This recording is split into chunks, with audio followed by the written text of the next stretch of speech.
Hello friends, आज की video हम लोग देखने वाले हैं ब्रेन हेमरेज क्या होता है।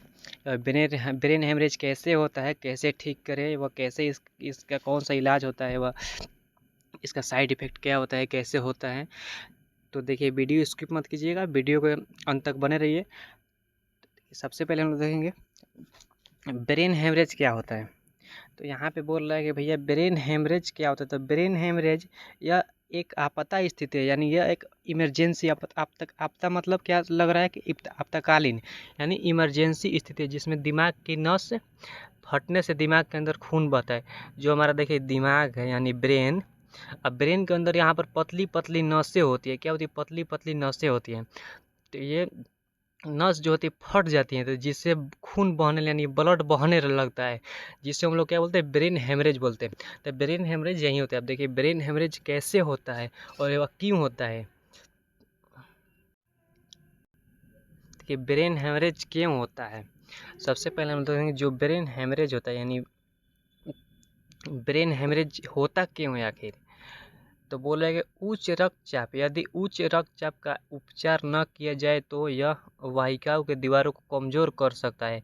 जो हमारा उच्च रक्तचाप यानी जो हमारा बीपी होता है, बीपी यानी ब्लड प्रेशर, तो ब्लड प्रेशर अगर हाई हो यानी हाईएस्ट ब्लड प्रेशर हो, तो हाई ब्लड प्रेशर का उपचार न किया जाए, यानी कहने का मतलब है कि जब हाई ब्लड प्रेशर हाई हो रहा है तो उसका ट्रीटमेंट किया जाता है, उपचार किया जाता है, कोई दवाई यूज़ किया जाता है, मतलब जो ब्लड प्रेशर से रिलेटिव हो, तो उसका उपचार किया जाता है। अगर नहीं करे तो यह रक्त वाहिका यानी ब्लड वेसल्स, ये जो ब्लड वेसल्स होती हैं, ये जो हमारा ब्लड वेसल्स होती हैं, ये देखिए ये होता है ब्लड वेसल्स, यानी जिसे हम लोग नस बोलते हैं हिंदी में, भोजपुरी में इसे हम लोग नस बोलते हैं। तो ये ब्लड वेसल्स के दीवारें कमज़ोर कर सकते हैं, यानी देखिए यहाँ पर इसका दीवारें कमज़ोर हो सकता है, तो दीवारें कमज़ोर कर सकती हैं।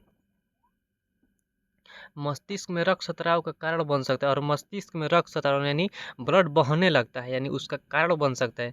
एन्यूरिज्म तब होता है, इससे इस प्रक्रिया को क्या हम लोग बोलते हैं? एन्यूरिज्म बोलते हैं। एन्यूरिज्म तब होता है जब रक्त वाहिकाओं की दीवार कमज़ोर होकर सूज जाता है। जो रक्त वाहिका यानी जो ब्लड वेसल्स होता है, यानी रक्त वाहिनियाँ, यानी आर्टरी व वेन, उसकी दीवारें जब कमज़ोर हो जाती है तो ये इस प्रकार की ये गांठ निकल जाती है। इस प्रकार क्या निकलती है? तो गांठ निकल जाती है। तो इस प्रकार के इसे गांठ निकल जाती है, जिसे हम लोग क्या बोलते हैं? एन्यूरिज्म। इसी को हम लोग एन्यूरिज्म बोलते हैं। यानी जब यहाँ की मान लीजिए ये हमारा ब्लड वेसल्स हो गया, अब यहाँ की दीवारें कमज़ोर हो गई, तो इससे ऐसे गोल निकल जाएगा, जिसे हम लोग एन्यूरिज्म बोलते हैं। अब ये पहले निकल गया, अब ये क्या करेगा कि अगर हाई ब्लड प्रेशर होगा, उससे साइड इफेक्ट होगा, तो ये फट जाता है, जिसमें ब्लड बहने लगता है, जिसे हम लोग क्या बोलते हैं? ब्रेन हेमरेज बोलते हैं। तो ब्रेन हेमरेज क्यों होता है हम लोग देख लिए। अब देखिए यहाँ पे हम लोग देखेंगे क्या ब्रेन हेमरेज का इलाज संभव है। ये बोल रहा है कि जो ब्रेन हेमरेज होता है, क्या उसका इलाज संभव है या नहीं संभव है। देखिए ब्रेन हेमरेज एक मेडिकल इमरजेंसी है, यानी ब्रेन हेमरेज एक मेडिकल इमरजेंसी यानी इमरजेंसी के केस है, यानी आपातकालीन केस है, जिसके बाद उपचार की आवश्यकता होती है। जिसके बाद उपचार की आवश्यकता यानी ब्रेन हेमरेज की जैसे लक्षण मिलती है, तो उसके बाद उपचार की आवश्यकता यानी ट्रीटमेंट यानी उसका इलाज करना आवश्यकता होती है, जो कि रक्त स्राव के कारण स्थान और गंभीरता पर निर्भर करता है। तो यहाँ पर बोल रहा है कि जब रक्त स्राव होता है यानी ब्लड जब बहने लगता है, नस यानी ब्लड वेसल्स फट कर ब्रेन में, तो ये बोला गंभीरता पर निर्भर करता है। वो मतलब वहाँ पर कैसा गंभीरता होता है, ज़्यादा गंभीर हो या कैसा हो, उसके अंदर आवश्यकता इलाज करनी चाहिए। सीटी स्कैन और एमआरआई और जैसे नैदानिक परीक्षण से शुरू होकर सूजन और आंतरिक स्राव को नियंत्रित करने के लिए सर्जरी की जाती है। अब यहाँ पे बोल रहा है कि जो सीटी स्कैन और एमआरआई होता है, जैसे जैसे एक्सरे वगैरह होता है, तो एक्सरे में किसी एक पार्ट को देखते हैं, ठीक है। अभी इसमें सीटी स्कैन ये होता है, सीटी स्कैन हो गया, ये एमआरआई स्कैन हो गया।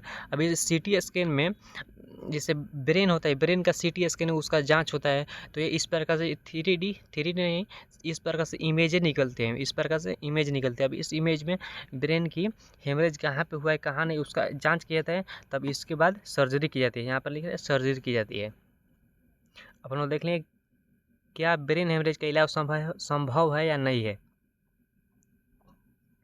देखिए अब यहाँ पे बोला ब्रेन हेमरेज होने से पहले क्या होता है। जब ब्रेन हेमरेज करता है तो उससे पहले क्या होता है, तो ब्रेन हेमरेज होने से पहले होता है मस्तिष्क में रक्त स्राव का अनुभव करने वाले कई लोगों में से ऐसे लक्षण होते हैं। जैसे कई लोगों मतलब कुछ लोग, मान लीजिए 100 लोग हैं तो 100 लोगों में कुछ लोगों में ऐसे होता है कि जब हमारा जो ब्रेन है, ब्रेन में यानी फ्लूइड बहने लगता है, यानी ब्लड वेसल से कुछ चिपचिपा जैसे लसलसा कैसे होता है, तो वो अनुभव होने लगता है कि यहाँ पर भींज रहा है, ठीक है, यानी भींग रहा है।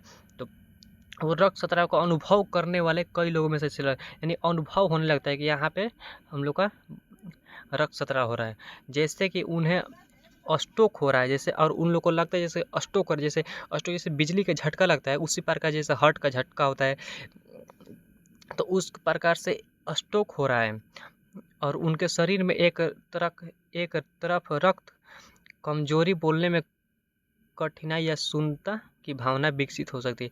यानी बोलने में, अब ब्रेन हेमरेज होने से पहले क्या होता है, तो ब्रेन में चिपचिपा जैसे रक्त स्राव का अनुभव होता है, बोलने में कठिनाई होती है, सुनने में कठिनाई होती है, कमजोरी होती है, भावना विकसित हो सकती है, चलने या यहाँ तक कि गिरने में समस्या सहित समस्या गतिविधियों करने में कठिनाई सामान्य लक्षण। यानी बहुत सारे लक्षण होते हैं, जैसे बोलने में कठिनाई हो सकती है, भावना विकसित हो सकती है, चलने में यहाँ तक कि गिरने की समस्या हो सकती है। यानी ब्रेन हेमरेज होने से पहले बोल रहा है। तो हम लोग देख लीजिए ब्रेन हेमरेज होने से पहले क्या होता है। अब देखिए यहाँ पे बोल रहा है कि क्या ब्रेन हेमरेज मौत का कारण बन सकता है। ब्रेन हेमरेज मौत का कारण कैसे बनता है, तो हम लोग देखेंगे कैसे। मतलब अगर जल्दी से इलाज न किया जाए तो मस्तिष्क रक्त स्राव अस्थायी मस्तिष्क क्षति या मृत्यु का कारण बन सकता है। यानी ब्रेन हेमरेज जब हो रहा है तो जल्दी से अगर इलाज न किया जाए, तो उसका तुरंत ऑटोमेटिक ट्रीटमेंट न किया जाए, तो ये बोल रहा है कि मौत की मृत्यु का कारण बन सकता है। जाहिर सी बात है कि मृत्यु का कारण बन सकता है। अगर उसका ब्रेन हेमरेज का कुछ साइड इफेक्ट मतलब उसका कारण वाला लक्षण दिख रहा है, तो उसको क्या करें कि जल्द से जल्द ट्रीटमेंट या इलाज कराएं। आपके मस्तिष्क में ऑक्सीजन से कमी आपके मस्तिष्क में कोशिकाओं को नष्ट करती है। तो ब्रेन हेमरेज हमारे शरीर में ऑक्सीजन की कमी कर देती है एवं मस्तिष्क में कोशिका को नष्ट कर सकती है। यानी जो मस्तिष्क की कोशिका यानी सेल होती हैं, तो ये सेल से मिलकर टिश्यू बनता है, टिश्यू से मिलकर ऑर्गन्स बनता है। तो ये बोल रहा है कि सेल को नष्ट कर सकती है और उन्हें आपके शरीर के अन्य भागों के साथ संवाद करने की रोक सकती है एवं आपके शरीर के समग्र कामकाज को प्रभावित करते हैं एवं अन्य भागों को भी, संवेदनाओं को भी, जैसे किसी चीज़ का संवेदना कहाँ से लेते हैं, ब्रेन से। तो ये किसी चीज़ की संवेदना यानी सेंसरी लेने की क्षमता कम कर सकती है। तो यही बोल रहा है कि ब्रेन हेमरेज मौत का कारण कैसे बनता है। अब देखिए, अब हम लोग देखेंगे यहाँ पर ब्रेन हेमरेज रिकवरी, यानी ब्रेन हेमरेज होता है उसके बाद जो इलाज हुआ उसके बाद क्या हम लोग रिकवरी कर सकते हैं या नहीं कर सकते, वह कितने दिन में करते हैं। देखिए यहाँ पर बोल रहा है कि भैया यहाँ पे बोले कि ब्रेन हेमरेज या मस्तिष्क रक्त स्राव को ठीक होने के लिए कोई निर्धारित समय नहीं है। यानी जो ब्रेन हेमरेज होता है उसको ठीक होने के लिए सबसे पहले बोलो कोई निर्धारित समय नहीं, यानी कब ठीक होगा और कैसे ठीक होगा। आमतौर पर ज़्यादा लोग 6 महीने के अंदर पूरी तरह से ठीक हो जाते हैं। हालांकि रिकवरी का समय इस बात पर निर्भर करता है कि स्राव कितना हुआ है और सूजन कितना है। अब देखिए यहाँ पे बोल रहा है यानी कंडीशन के अनुसार हम लोग रिकवरी कुछ करते हैं, तो कंडीशन के अनुसार रिकवरी करते हैं। जैसे हम लोग का चोट यानी जो डिजीज है ब्रेन हेमरेज यह कितना प्रभावित है, यानी कितना रक्त स्राव कर रहा है, कितना डैमेज है, इसके कंडीशन के अनुसार हम लोग रिकवरी कर सकते हैं। मान लीजिए कम चांस है, यानी कम सामान्य है, यानी नॉर्मल है, तो हम लोग रिकवरी जल्द से जल्द रिकवरी कर सकते हैं। अब ज़्यादा है तो भैया ज़्यादा है तो ये बोल रहा है कि सूजन कितना है कितना नहीं है, उसके अनुसार ये रिकवरी होता है।